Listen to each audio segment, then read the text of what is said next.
7:30, and I just want to welcome everyone to this is the 28th Veteran ETA Roundtable. Really excited tonight to have James Temple. Just a quick intro on James, and then I'm gonna hopefully stop talking. And I'm happy to moderate any questions as they come in, but also feel free to just jump in throughout the presentation and ask questions if you feel like the group normally asks my questions on. So feel free to do that. So quick intro on James. James Temple. He's a business owner, investor, and ETA advocate with experience in acquiring and operating multi-unit franchises. He's the owner of I think 17 different mathnasium franchises where he's grown and operated multi-unit educational business for more than 15 years. In addition to his operating role, he's an active investor and community contributor, board member in a variety of different wonderful community organizations in Richmond, Virginia. Actually been privileged enough to meet James in person because he's also in Richmond. So shout out to kind of the growing Richmond ETA, Charlottesville community. James holds an MBA from the University of Virginia Darden School, also went there undergrad and got his mathematics degree. And then prior to that, after UVA, before getting his MBA, he served for 7 years as an Air Force officer. So really excited. I know I've spoken with a lot of people in this group about franchises, and it's we haven't been able to have a guest who's thought franchises succeeded in the way that James has. So really excited to have you here. And with that, I'll stop talking and let you introduce yourself, James, and we can get to some Q&A. Yeah, thanks, Charlie. That was a pretty good introduction. Maybe I'll just talk a little bit more about what I did in the Air Force. Perfect. So Air Force ROTC at UVA while studying math. And so that was graduated in 2000, commissioned in 2000. First assignment was an acquisition program manager on the Predator UAV program from 2000 to 2004. Really great experience, quite a desk job though. So I was excited to get a career broadening assignment for my second assignment. So last 3 years as a B2 maintenance officer out at Whiteman Air Force Base. Really great experience. Got to lead some people, got to manage some maintenance on really cool aircraft, got to deploy a few times, spent some summers in Guam. It was a good experience, but ultimately decided that I wanted to go back to school and didn't want to spend my life moving around and wanted to own a business. And so that's what led me to go to Darden and get an MBA, which is also a wonderful experience, and then bought my first mathnasium right after that. And the portfolio is now 24 units. So with that, why don't we just dive into some questions? I'm happy to talk about anything franchise related, anything ETA related, or if we turn the recording off, anything else. No, just kidding. Whatever you want to know. I'm happy to entertain questions. That's great. Yeah, thanks for that, James. Then everyone feel free to put any questions in the chat. I can kind of kick it off here. Let me see if there's anything here yet. But one of the kind of getting into ETA, some of the folks in this group I know are actively searching. Others are kind of thinking, hey, do I have the chops? I know I have some military experience. Obviously you have an incredibly impressive pedigree and background, but kind of what do you think are the fundamentals that you would say someone needs to have a sound grasp on before they jump into acquiring a business, whether that's an independent business or a franchise? Yeah, I think about this a fair bit as an investor. What am I looking for in a sponsor or a searcher? And I can make a long list. Perhaps the one that'll stand out to this group is just having done something hard, really done something that challenged you, really made you understand what grit is, what like running through the wall means if you got to run through the wall, or it just sucks, but you got to do it, because some of your best days and worst days will come as a business owner. I guarantee you that some of my worst days have been as a business owner, but it has changed my life, and it's been well worth it. And there's plenty of really great days to offset that. But if that's going to be an obstacle for you, if you can't wake up in the morning and run through the wall, regardless of what's in front of you, then this isn't for you. And you need to have gone through something so that you know that, and so and the people that are going to trust you know that that's the case. Fortunately, as veterans, we we often check that box pretty quickly and pretty easily. So Great. Yeah, and I guess kind of on that note, one of my one of the, I listened to the interview on acquiring minds. I highly recommend that to everyone. One of the things that stuck out to me was kind of your why as to how you got into buying a business. Both, I think you saw the advertisement at a barbershop like many years ago, and then kind of connected the dots. But also, something that you did with your mom, out of trying to take care of her and kind of having that why behind you. And I know that those first 6 months, or I forget how long, but it was, you're working, running this business. It seemed really, really difficult. So do you think, I just would love your kind of take on the why, and if you kind of, what you think stands out. Do you think people need to have like a larger kind of more abstract idea, or something internal that's motivating them, or folks are just like, I just want to make a lot of money and exit in 8 years? What do you think kind of sustains people through those challenges that you mentioned? yeah, let me tell the story and then answer your question. And if I forget the question, you can help me with it. But what Charlie's referring to is, while I was in business school, prior to business school, while I was still in the military, I came across Mathnasium in a magazine while I was on base getting my haircut, and that was for my first introduction to it. But I went off to business school, and while I was there, my dad passed away suddenly. I was in my second year, and he was young, not too far from the age I am now, actually, and life felt short. It's like, I wanted to be a business owner, but what I thought I needed to go do was a career. I never worked in a business, so I need to go do a career, and I thought of those as 20-year cycles, because that's what you think of a military career as often. So I thought, well, I need to go work in a business for an extended period of time and gain some magical knowledge. And then I didn't have any money, so I needed to accumulate some capital in order to go do this. And when my dad passed away, it was like, those now felt like excuses, like life's short. If you really want to go do something, really do a test on whether you're coming up with excuses or real reasons that you shouldn't do it. And at the same time, thinking about, what did my mom need? Dad was primary breadwinner, and they were doing a move. They were in the middle of moving from Missouri back to Virginia. And so she not only needed financial security, but she needed a sense of purpose. She had worked in childhood education for 30 years. And so we just put our heads together and decided this Mathnasium thing made sense for both of us. And she exited the business a couple years ago and is retired. And one of my greatest accomplishments is just putting us on a path to secure her financial future as a result of the choice we made to do Mathnasium. So there's plenty of why there. I'm passionate about math, family first, of course, and figuring that out. And over the course of years, have become passionate just about business. And to the point of, do you need a why? I think it's okay if you're going down this path because you think you're going to create wealth for your family. I think there's a lot that comes with that. I wouldn't be afraid of caring about money and having money being a priority as part of this process. I think the days will be harder if that's all you care about. And I've been fortunate to be in a purpose-driven business along this journey, and that's been really rewarding. But I don't teach math anymore. There's 300 people in our company, and there's lots of those people teaching math. But I don't teach math anymore. And really, what gets me, I just enjoy the game of business. I think business is it improves lives in lots of meaningful ways, whether you're employees or customers. In our case, kids learning math. And I can get excited about that, and it's hard and it's challenging and it's a new challenge every day, and that can be a lot of fun. And so if that's what you get excited about, I think that's great too. The gravy on top is if the product or service that you provide is something that you can really get excited about as well. Great.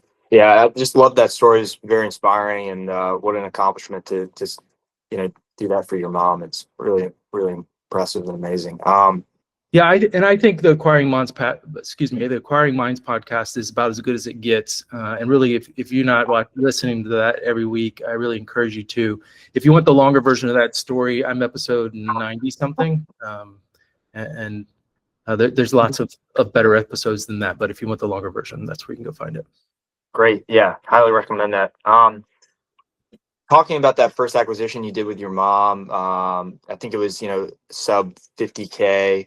It was an existing business in the greater Richmond region, correct? I think. And how for this group, how would you at that scale when it's a smaller business, what are kind of your main criteria for acquiring a small business, and what are some things you think you might not need to focus on much at that price point? Or I don't know if you kind of have at that scale, at that size, your main criteria when you're assessing a business of that size.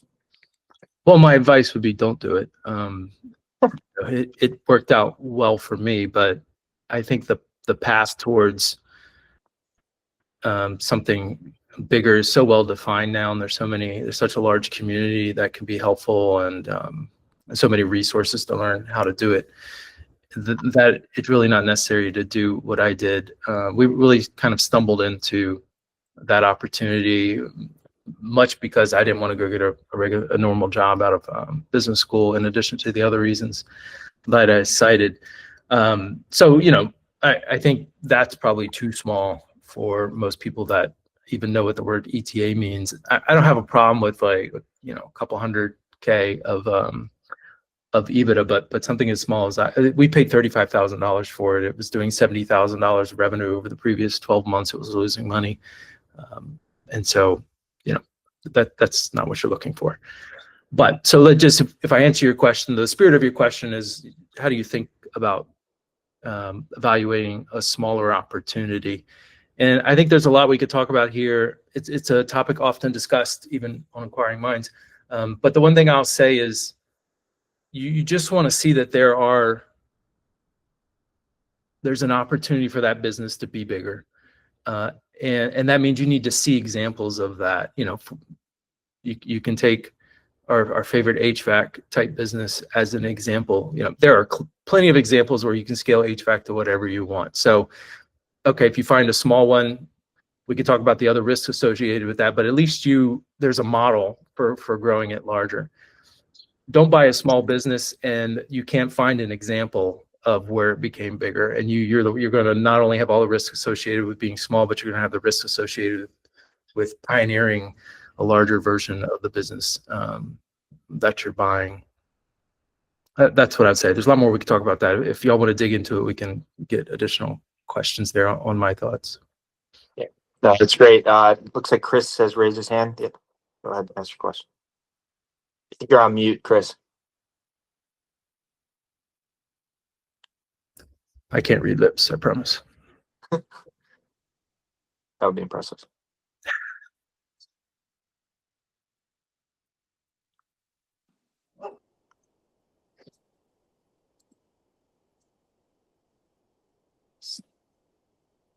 Still muted. When we go to Trevor and then back to Chris once he. Yeah, go ahead, Trevor. I don't know if you're going to have any thoughts on this. I just thought it was relevant because I'm evaluating a deal right now that is basically $500,000 for the business. I'd like to acquire the real estate as well. That's going to be $600,000. So 1.1 million total purchase price. There is a rental component to the real estate. I'm only going to occupy 50% of it. So the other 50% is currently generating around $3,000 a month. And since I have the real estate, I'll be able to amortize the deal over 25 years. SDE on the business is 400,000. And Morse, stop it. Sorry. And this is, I'd really like to hear how you think about customer concentration. I know that 30%, if your two biggest customers make up more than 30%, like, that's a problem. This specific business is in a very, very niche, like, construction industry with a very like reoccurring component. And so customer concentration end of the day is 60%. That's kind of scary.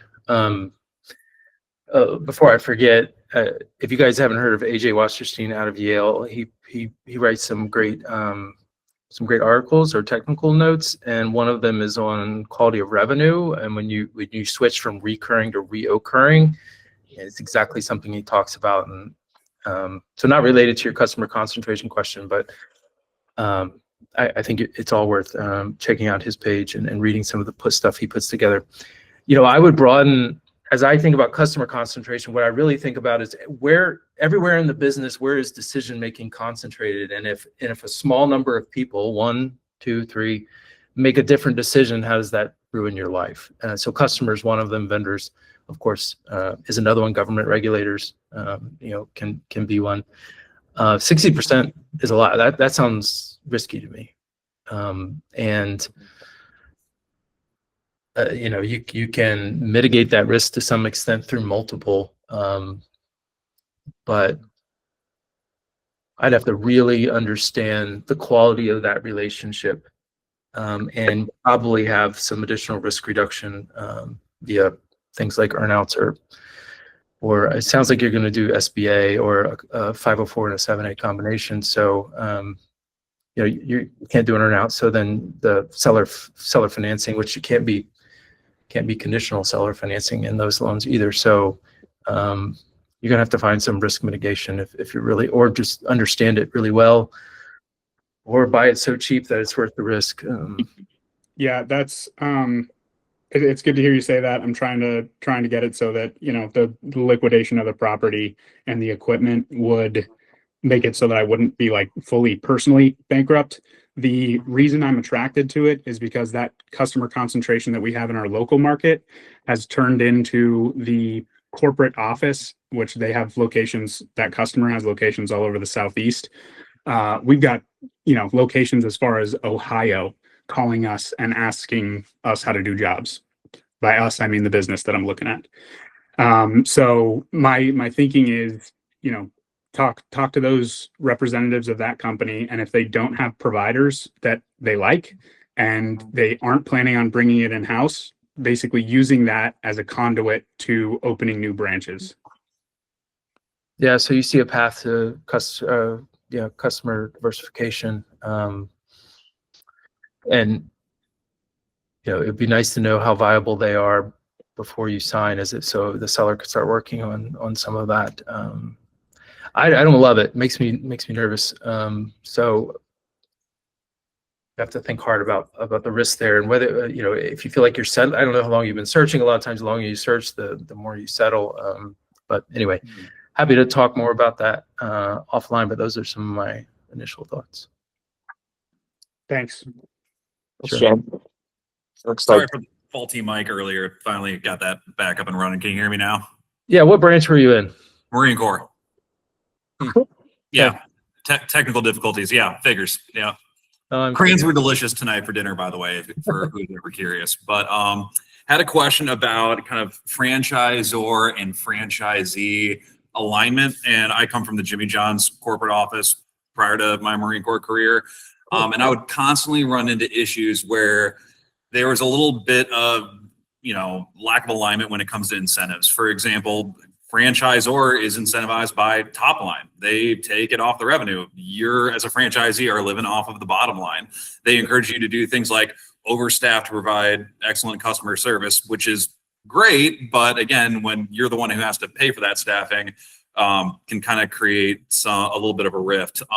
Same thing with rolling out new locations. They'll oftentimes want franchisees to open multiple locations within one market that end up cannibalizing each other. So have you experienced that with Mathnasium? Is that something that's really more specific to QSR franchises, is that franchising issues that people run into across the board? Just curious what your experience has been. Yeah, everything you said resonates with me. There is a natural tension in the relationship between franchisor and franchisee. And in a good system, it's healthy and collaborative. And in a bad system, it's destructive. And so part of,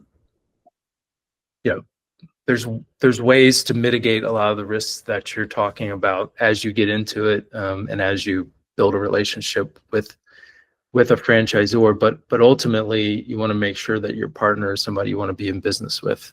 This is the most significant risk that's unique to franchising, as opposed to buying a non-franchise business, is this third party that is the franchisor.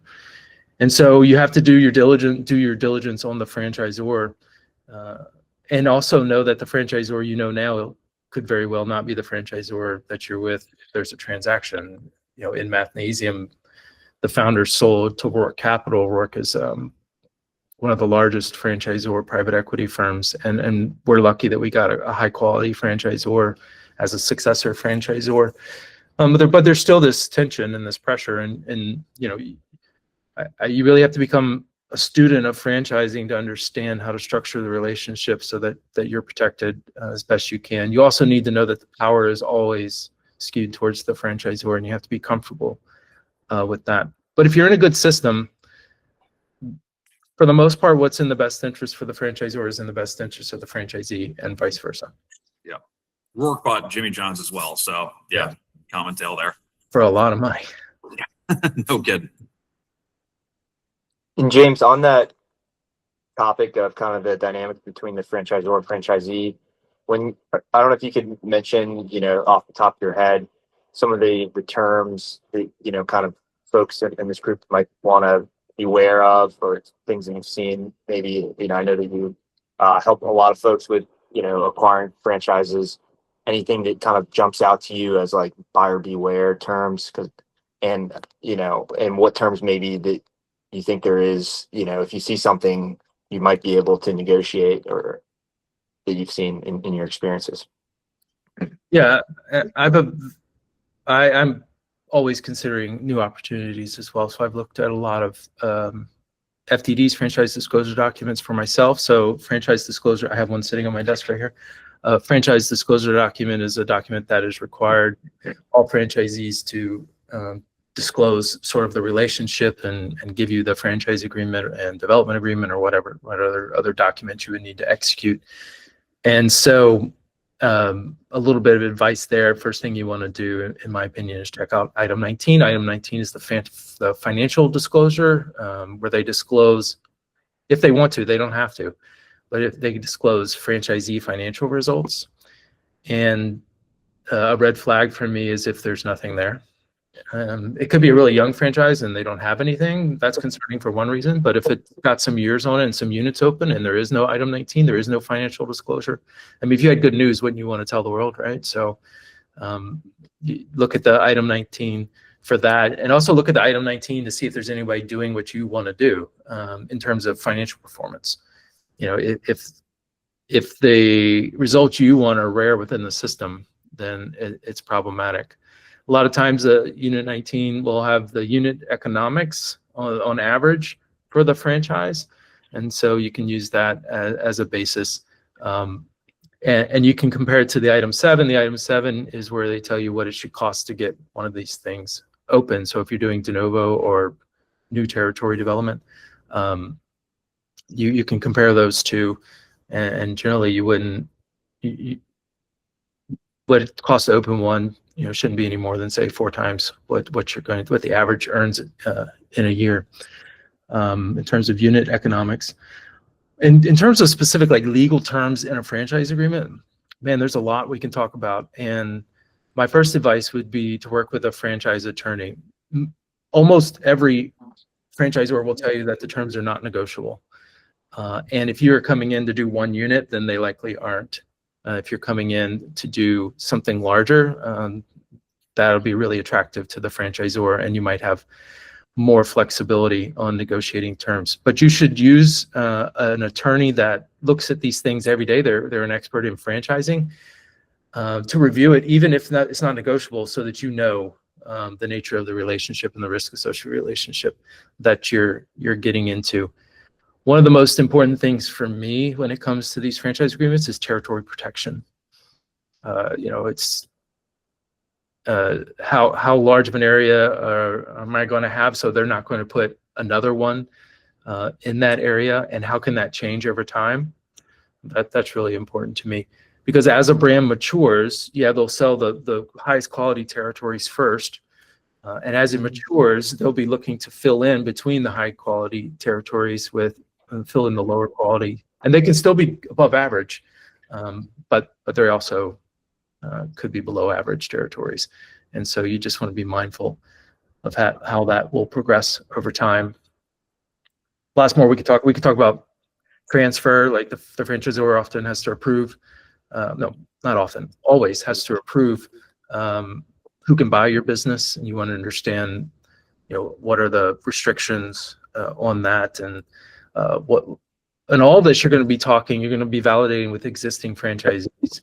And so if you have a concern about what the legal document says in respect to any of these, but take transfer, for example, then talk to existing franchisees and see what they know about how much friction there has been with the franchisor in transferring units or around territories or these other things.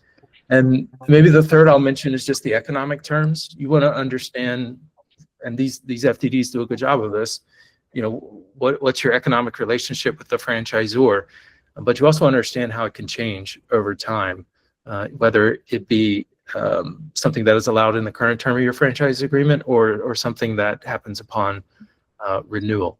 And so it's more about understanding those things and those risks rather than necessarily negotiating them unless you're going big. We could talk about a dozen more things, but those are some ones, and happy to answer specific questions related to terms in franchise agreements. Thanks. That was super helpful. Maybe kind of going back to kind of your journey with, acquiring this first franchisee and then the growth that you've had, which has been incredible. I think you said last year, 10 million revenue, unbelievable results. I'm curious to kind of hear your approach to growth, whether, you had kind of this grand plan and you've kind of mapped it out every step of the way, or how you, iterate, evaluating and kind of continuing that growth trajectory. Yeah, it definitely wasn't a grand plan. We got into this not knowing what was going to come of it, and I always had a way to get out of it early if it wasn't working. So I feel like I had an acceptable level of risk. Once the first location started going well, we had the bandwidth to do a second one, and so we did, and that one went well. And then we sort of had a sit down one. I can't remember what year it was, 2011, maybe the holidays of 2011. Mom and I sat down and said, this is good, but I could make a lot of money going to get a job. So should I do that? And we just have these two, and life works, or are we all in? And we chose the all in path, which meant that we developed the rest of Richmond. It was 4 additional units, and those units didn't go as well as the first two, but collectively it all enabled us to continue to fund growth, and so that's an example of sort of 2 steps. It's been very sort of steppy. And then the next one was, okay, this opportunity to acquire a unit in Northern Virginia came available, McLean, which is a wonderful market. And so I said, okay, let's do that, but we can't just do that up there. We can't just have this one that's 3 hours away. So we need to build out that area. So we signed a development agreement to build out more units. And then that was when I was certain that we were going to do this roll up. So we were then hunting for new opportunities. But you can work the deal flow within a franchise, but the deals come when they come. And so our pace of growth has been dependent on that, and dependent on, frankly, when our friends decide that they want to retire or exit, then we've been able to acquire portfolios along the way. And now it, maybe over the last 5 years or so, it's felt like a more very purposeful plan where we have identified the opportunities and we're just executing on them as they make sense to continue to grow the portfolio. Great, thanks. And then maybe you could talk about your role as initially we're very, from my understanding, very hands-on in the business, kind of how you approach the people side of the house is bringing in new folks and along that growth journey, kind of what you think is for some of the operators and the call tonight, kind of lessons learned maybe on scaling when to implement different folks. Yeah, lots of we can say there. I think I was always late to the game, like on the people side, like the business, the pace at which we were growing at times was faster than I was building the infrastructure, and so it just made for painful growth years. That's not at all where we are now. We could double. We're solid right now. We are a platform that is ready to scale in terms of the current infrastructure we have and where we know we would add infrastructure as we pace that growth.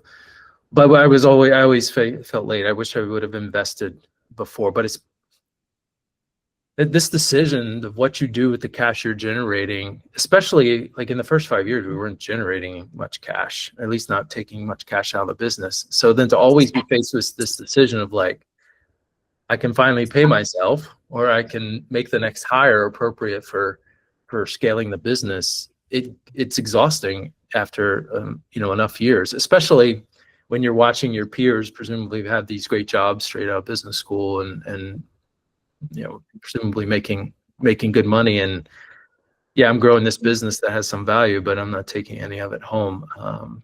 It's difficult to make the right investment choices. It was back then. It seems a lot clearer now about what would have been helpful. So that's the win when you hire people to scale. As much as I thought I knew about leading people from my military experience, I never had to hire the talent. Like it was always somebody else was deciding who the people are. It was just my job with great senior NCOs to lead them. So that actually identifying talent, evaluating talent, and bringing the right talent on the team is a learned skill that has taken some time, plenty of mistakes along the way, and got really lucky along the way with some too. We're much better at that now.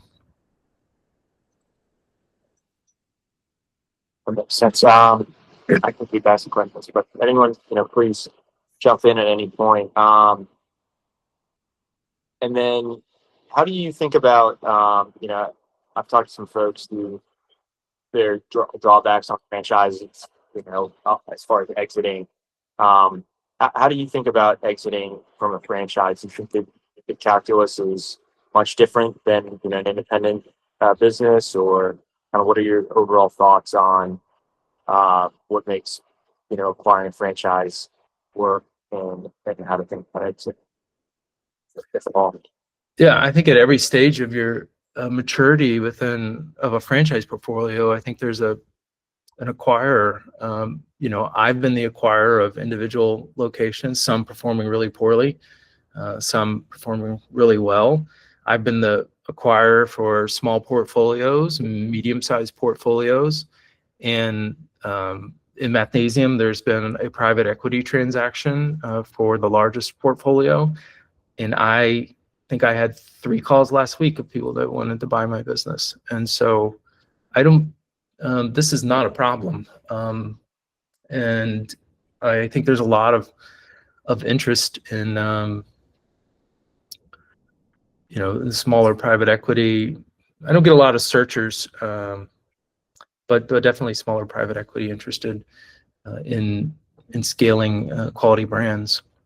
It's a well-defined model. I mean, maybe it's not something that this group is familiar with, but there is a meaningful number of groups that this is exactly what they do. They take a portfolio of mine,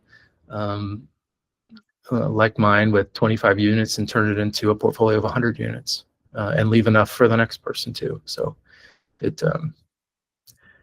I think I just have to decide when's the right time for me, not if that's going to happen.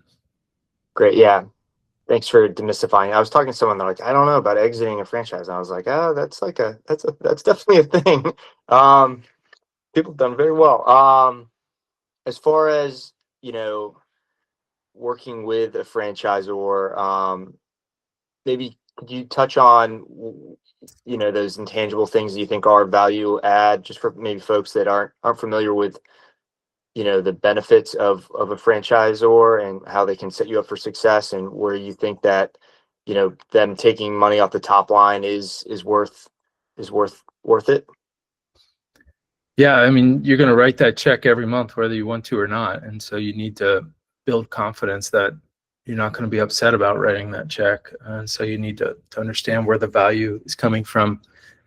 One of the places it comes from is brand recognition, brand name. I mean, we didn't have to ask Chris what Jimmy John's was, right? We all knew that. That comes with a tremendous amount of value. As a franchise is younger, that isn't as present. If you're looking at a more emerging brand, I'm sure there's another sandwich franchise that nobody on this call has heard about, and so we don't attribute any value to the brand name there. So there would need to be value elsewhere.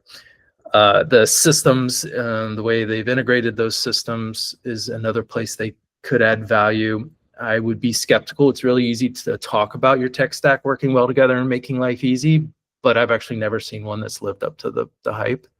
Mathnasium's is good, but it's hard to make it do what you would really want it to do to make the business as easy to run as possible. If you think about Mathnasium, we also we have an education system that is really, really solid. And I could not have developed that on my own. And that, I mean, if that's all I paid for, that might be enough. Don't let my franchisor hear that, but the education system we have is really valuable. So what's the education system equivalent to whatever brand you're looking at? What's the thing that you're really excited about paying for because you couldn't do that yourself?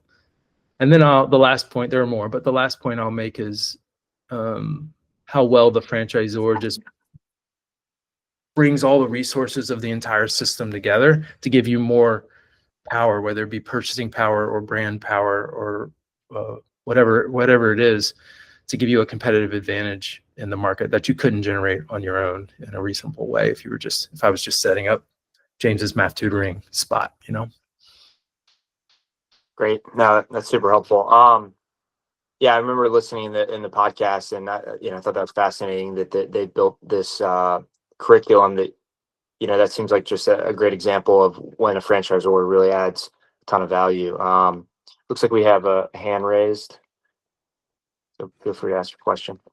Yeah, thanks for joining us tonight, James. Sure. Appreciate it. I have not had an opportunity to listen to the podcast yet. Definitely will, though. So forgive me if this is answered in that, but I'd be curious to better understand how you decided to take your entrepreneurship through acquisition path down the franchise road versus non-franchise. Yeah, you're going to be pretty underwhelmed with the answer, and I think it's that I didn't know a lot better in terms of ETA wasn't. I never heard ETA while I was in business school. So we're talking about I started business school 18 years ago. And I mean, I took a class called Acquisition of Closely Held Enterprises. So I was familiar with this idea that you can buy businesses, but this idea that you're going to do a search and it's a defined thing and it's going to end with you having found this great business, that's not something that that I understood. And this is the opportunity that presented itself. I think maybe more helpful is how do I think about that now, or if James was doing this now, how would he think about it if he was coming out of business school? And I think it could go either way. There's no certainty that I would pick franchise. I don't know. I'm not saying franchising is a better alternative. I'm just saying that it is an as good alternative, and a lot of people dismiss it in the ETA community fairly quickly, and I don't think they should. One of AJ's, I mentioned AJ from Yale, one of his articles is on why, I know I'm saying MBA a lot, and I know that you may or may not have gone to business school, but it's still applicable. The article is why more MBAs should consider franchising as an ETA path. And I think you de-risk the opportunity in a lot of ways because it's a defined business in a larger group of people who are doing this with the support of a franchisor, despite there being additional risks there in the franchisor relationship. But one of the things I like the most about it is the efficiency of rolling up within a franchise. If you think about, let's say I'm going to go buy an HVAC business and I won't want to roll up HVAC businesses. Well, a lot of times the only thing that business have in common is that they're HVAC businesses. They're not run the same way. They may have more of a commercial focus or a residential focus or a new construction focus or a maintenance focus. They may have no tech stack. They may have a different tech stack. What I get when I acquire Mathnasium is essentially the same business over and over again. And I know that business so well that due diligence is relatively simple. You can get done with a transaction in less than 30 days if necessary, but 60 days for sure. And then also integration, relatively speaking, is much easier. And then you have this sort of proprietary deal flow with all of your friends that you've been working on this business with for, in my case, over a decade. And that just creates a really efficient machine for rolling up. It's hard to, I think, replicate that elsewhere. Now you can say downside is like scale. I mean, I built a pretty big business, and I think where we're going, it's going to be, a fairly good sized business. But there would be, like, if you wanted to, let's just stick with HVAC. If you wanted to build the biggest HVAC contractor in the United States, you could do it. There's nobody stopping you from doing that. My franchisor would have an opinion about whether I could get that big, or there just might not be enough opportunity to be that big. And you're often geographically restricted with each individual location, which makes scale harder, especially in comparison to the HVAC example. So there are certainly some downsides. But if I had to pick one, it would be the efficiency of rolling up within a franchise system that makes it really attractive. And it's what would make me think long and hard about not doing it if I was making this ETA decision now.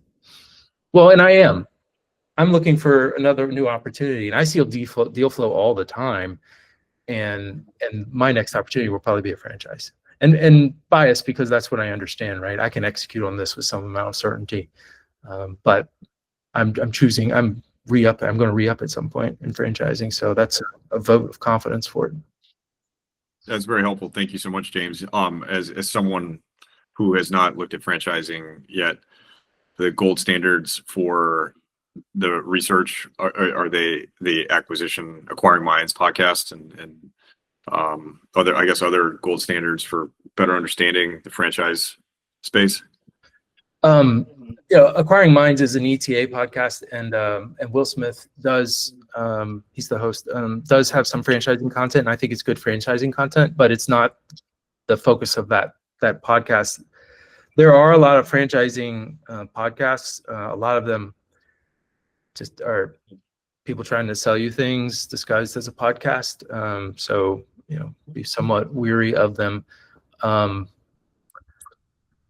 don't know what to tell you in terms of like where you go to learn this stuff.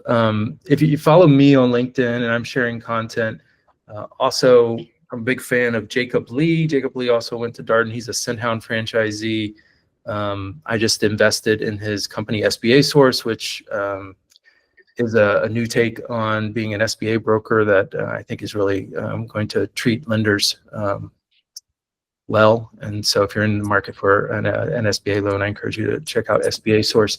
But follow